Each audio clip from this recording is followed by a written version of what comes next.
The morning mist hung low over my tomato vines when Linda Carver's silver SUV screeched to a halt at my farm gate, her heels sinking into the dirt as she waved a clipboard and bellowed. "Open this gate now. I'm inspecting your violations." I stood there, coffee mug steaming, watching this HOA president from a half-mile-away suburb act like she owned my 12-acre haven in rural Tennessee, not knowing my cameras were rolling and the sheriff would soon shut her down.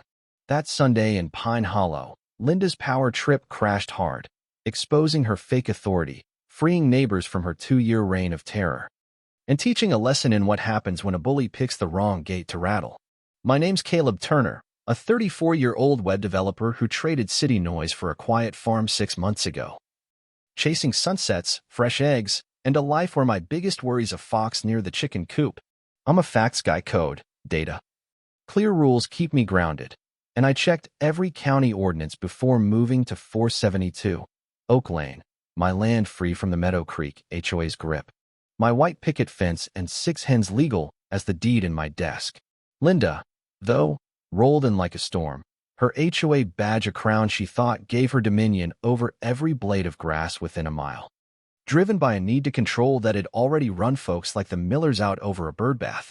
Her march on my gate wasn't about standards, it was about bending me to her will, and when I stood firm, camera in hand, she learned rural land bows to no clipboard. It all started that June morning, me watering my garden, the air thick with dew and clucks, when Linda's horn blared. Her SUV blocking my drive. She stormed out in a navy suit, heels wobbling, clipboard raised like a warrant. "Open this gate, Caleb," she yelled, her voice sharp as her hairspray. "I'm HOA president. Your violations need inspecting." I set my can down, coffee steady, and strolled over. "Morning, Linda, my land's not in your HOA. What's the issue?" Her face went pink.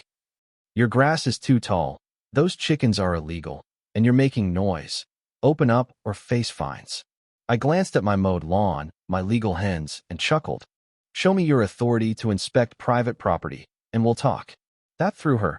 She was used to folks caving, not questioning. "I'm the president," she snapped, peering over my fence. Heels teetering. "You're ruining our values." I pulled my phone, recording. "Let's document this, cite the rule I'm breaking." Her eyes flared. "You can't film me," but I knew my rights, my land. My rules. She stomped back to her car. "You'll regret this. I'm back tomorrow with real power," and peeled out, dust swirling, leaving me wondering what kind of storm I just invited. I didn't sweat it much. My deed was clear, my cameras ready, but I checked the HOA's online bylaws, confirming they only covered fence paint and height, nothing about grass or livestock. My neighbor, Ed Larson, a grizzled farmer who'd been here 25 years, swung by that evening, beer in hand. "Heard Linda's after you," he said, leaning on my porch rail. "She ran the Millers off for a fountain. Find old Ms. Hayes for her roses. Watch her, Caleb, she's a viper." Ed's stories of families harassed over swing sets, gardens, lit a fire in me, not just to protect my farm, but to stop her reign. I tested my security cams, motion-activated and cloud-backed, and printed county rules, my tech habits making me a walking filing cabinet. Linda's threat lingered, but I was ready. My gate a line she wouldn't cross. Monday, she rolled back at dawn, briefcase in tow, her suit crisp, confidence dialed up. "I've filed complaints with the county, state, even the feds," she crowed. Waving papers. "Your farm's a hazard, illegal chickens, tall grass, fence violations." I sipped my coffee. "Show me the agency backing you." "Linda, my bylaws say you've got no say here." I flashed my phone's PDF. Meadow Creek's rules clear as day. Her smirk twitched. "I don't answer to you. I'm president." She tried leaning over my gate, skirt snagging, heels sinking. As Ed's truck rumbled up. "Trouble, Caleb?" he called, stepping out, boots solid on gravel. "Just Linda's fake rules," I said. Ed faced her.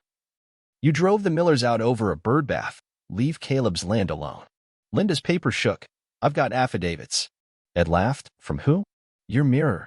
I cranked my porch speakers. Soft bluegrass humming, the calm mocking her frenzy. She snapped photos, muttering about fence crimes, but her evidence, due on my legal picket, was laughable. "Show me the law, Linda," I pressed. Recording. She stormed off. "Tomorrow, the cops will show you who's boss." That night, My cameras pinged at 11 p.m. Linda, flashlight bobbing, creeping along my fence like a bad spy, snapping pics. Muttering, I'll bury him. Nobody defies me. I saved the clip, texted Ed, she's stalking my land, I got it on tape. He replied, she's nuts, be ready tomorrow. I pulled my deed, ordinances, footage. Prepping for her cops, feeling not fear but duty. This wasn't just my fight. It was for Ms. Hayes, the Millers, everyone Linda bullied. Ed and I planned. He'd witness, film. And we'd let Linda's lies unravel. My farm slept quiet, chickens clucking, wind whispering, but I was wide awake, ready to enter game. Tuesday, 7 a.m., Linda's SUV roared up. Her black suit screaming showdown, a folder thick as a novel in hand. I've got the county, state, and sheriff coming, she declared. Your violations, agriculture, livestock, noise, are done. I walked over, coffee mug warm. Morning, Linda. Which agency sent you? My rules say you've got no power here. I showed my laminated bylaws, tabs color-coded. Her eyes narrowed. I've filed complaints, you'll see. Ed pulled up, coffee in hand. Still at it, Linda? Caleb's place is cleaner than your HOA's books. She waved her papers, official notices, grass, chickens. Fence mods. I grinned, that's due, not a violation, and my scroll works 20 years old, approved. Ed snorted, you're finding due now? Linda's folder, online templates. Fake signatures, crumbled as we pressed, named the agency, Linda. Desperate, she dialed 911, voice quaking. I'm at 472, Oak Lane, a homeowner's threatening me, blocking my HOA duties. I'm scared. Ed and I swapped looks, my phone rolling, his too, catching her lies. That's a felony, Linda, I said softly, but she smirked. Cops'll fix you. 15 minutes later, 2 patrol cars rolled up. Lights flashing, Officer Hayes, a steady guy in his 30s, stepping out first. Linda rushed him, hands up like a victim. Thank God, he's hostile, blocking my inspection, threatening me. Hayes scanned us, me with coffee and papers, Ed leaning on his truck, Linda frantic in heels. Slow down, ma'am, he said. What threats? She pointed. He refused my authority, filmed me. Made me unsafe. I stepped up. Officer, I'm on my private land, asking for her legal right to inspect. Here's my deed, bylaws, and footage of her demands.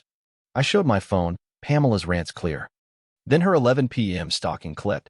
Ed chimed in, she's harassed half the county, fined Ms. Hayes for roses, drove the Millers out. Hayes checked Linda's notices, shoddy fakes, then my bylaws, nodding. Dispatch crackled, multiple complaints against Briggs, harassment, false claims.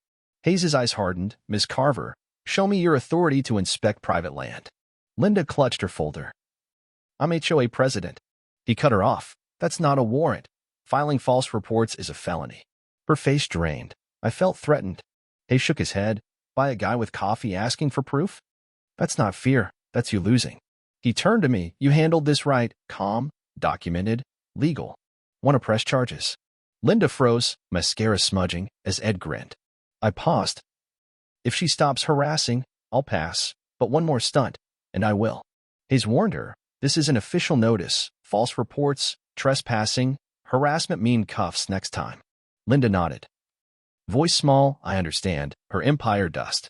Linda slunk to her car, suit wilted, folder limp, driving off slow. No squeals, just defeat.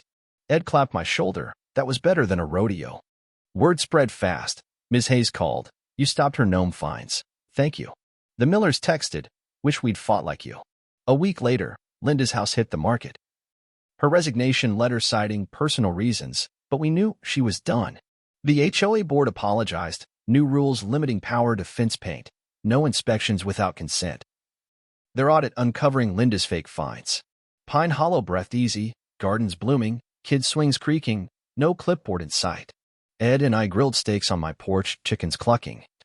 Bluegrass soft, our great gate war, a local legend. I felt not just relief, but pride. My farm, my peace, stood firm, and I'd helped free others, my cameras and calm the shield. But last month, a flyer hit my gate, and signed, pushing new community standards, Linda's Echo in fresh ink. I started PineHollowFree.com, our story at 90,000 views, with tales of HOA fines for flags or coops. Linda's gone, her SUV a memory, but her kind lingers. What happens when the next bully comes? Not with heels, but quieter lies. How do you keep your gate shut when control creeps back? Drop a comment. Have you fought an HOA tyrant, stood for your land, or seen justice roll in? What's your story, and how do we hold our ground?